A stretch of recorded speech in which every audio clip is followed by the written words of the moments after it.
পৃথিবীতে মূলত এই যে বিশৃঙ্খলা, সংঘাত, সংঘর্ষ এটা কেন হয়? আমরা একটু যদি যৌক্তিক দিক থেকে বিবেচনা করি, এর পিছনে যদি আমরা সৃষ্টির সূচনা থেকে একটু চিন্তা করি, তাহলে দেখব যে এই অনৈক্য, সংঘাত বা সংঘর্ষগুলো হওয়ার পেছনে প্রথমত কারণ থাকে হচ্ছে নারী সংগঠিত কারণ।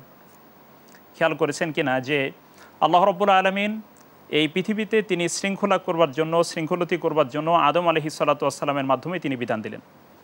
এবং আদম আলাইহিসসালাতু ওয়াসসালামের যে পুত্র কাবিল ছিল, তিনি কিন্তু তার তৎকালীন সময়ে বিবাহের যে একটা বিধান, এই তথা এক ঘরের ভাইকে অন্য ঘরের বোন বিয়ে করতেন, এটা তৎকালীন সময়ে মানবজাতি যেহেতু ছিল না, আদম আলাইহিসসালাতু ওয়াসসালামের সময় এই বিধানটি ছিল।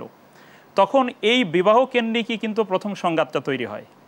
এবং বর্তমানেও আমরা দেখি পৃথিবীতে যত সংঘাত এবং সংঘর্ষ হয়, তথা যেটি হত্যার পর্যায়ে পর্যন্ত চলে যায়, বিশৃঙ্খলা কিন্তু চূড়ান্ত রূপ হচ্ছে হত্যা। যে জন্য আল্লাহ রাব্বুল আলামিন কোরআনুল কারীমের মধ্যে বলেছেন যে ওয়াল ফিতনাতু আশাদ্দু মিনাল কাতল, যে মনে রেখো বিশৃঙ্খলাটা হত্যার থেকেও জঘন্য। কারণ হচ্ছে একটা বিশৃঙ্খলার মাধ্যমে হাজারো হত্যার পথ তৈরি হয়ে যেতে পারে।